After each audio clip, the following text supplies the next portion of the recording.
5 حاجات لازم نعملهم بمناسبة رمضان. أول حاجة الاستعداد لرمضان، زي لعيب الكورة كده بيسخن قبل الماتش، فاحنا كمان لازم نسخن اللي هو ايه، ناكل أكل خفيف، نصلي، نقرا شوية قرآن، بحيث رمضان ما يجيش فجأة كده علينا فمش هنعمل حاجة. تاني حاجة وهي الصلاة، نحاول نصلي في الجامع في رمضان الفروض كلها على قد ما نقدر، وصلاة التراويح طبعا، واللي يصلي العشاء جماعة كأنه أقام نص الليل، واللي يصلي الفجر جماعة فكأنه أقام النص التاني من الليل.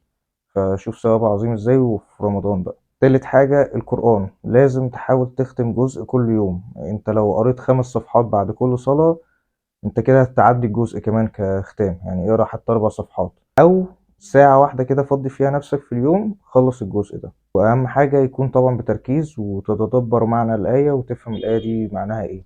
رابع حاجة مش لازم مسلسلات، يعني انت لو جيت تفكر عادي انت ممكن تتابعهم بعد رمضان، هتبقى احسن بكتير، وكمان هتلاقي نفسك خلاص انطفيت من المسلسلات، مش حاسسها مهمة، عادي مش حدث مهم يعني، لان رمضان شهر عظيم ما بيجيش غير شهر واحد في السنة. خامس حاجة ازاي تنظم وقتك في رمضان. بص يا سيدي، انت عندك وبعد التراويح مثلا نقول الساعة 10، فأنا بفضل مثلا تنام الساعة 10 وتصحى لك على الساعة 3 تتسحر، وبعد الفجر بقى اقرا لك بقى قرآن، خلص المذاكرة اللي عليك، خلص لو وراك شوية شغل، لو وراك كورس، هتلاقي وقت كبير قوي عندك لحد مثلا 12. تنام لك 12 بقى، تنام لك من 12 ل3 ونص كده، تبقى انت نمت دورتين نوم اللي هي 5 ساعات، 4 ساعات ونص يعني، هتقفل لها كده 3 دورات، وعندك دورتين 3 ساعات هتنامهم في نص اليوم.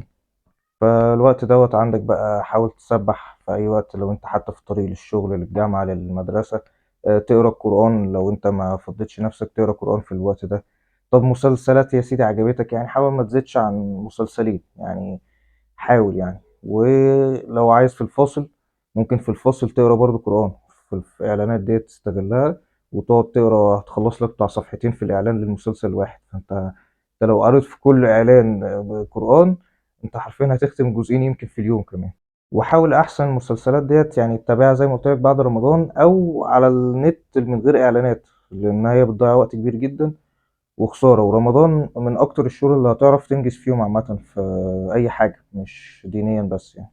لو تنام من 10 ل3، وبعد كده ترجع تاني تتسحر، تنام لك بقى من 5 ل8 لو أنت مثلا ما قدرتش خالص تعمل أي حاجة، فعندك وقت لحد الفطار. بس الأحسن يعني إنك تصحى من بعد الساعة 5 لحد الظهر كده، وتنام لك بقى شوية تصحى لك قبل العصر. طب لو لا قدر الله انت معرفتش تعمل كده مثلا النظام دوت، تنام لك بعد صلاة الفجر اللي هو الساعة 5 مثلا، ممكن تقرا جزء من القرآن وتنام برضه، تكون خلصت الجزء اللي عليك، وتنام لك مثلا من الساعة 5 للساعة 1 الظهر، تتكلم اهو في 8 ساعات، عندك بقى وقت طويل تقدر تخلص فيه اللي عليك، بس مش هيكون أنسب حاجة لأن انت خلاص هتكون بدأت تجوع وتعطش والكلام ده كله. فأحسن حاجة إنك تخلص اللي عليك بعد صلاة الفجر لحد بقى الظهر أو العصر، وتنام لك بقى ساعتين 3 للمغرب أو للعصر بس. وانت لو عملت كده هتلاقي ما بعد رمضان هتلاقي نفسك حبيت أصلا تستمر على النظام دوت، وهتلاقي العبادة علاقتك بربنا بقت أحسن.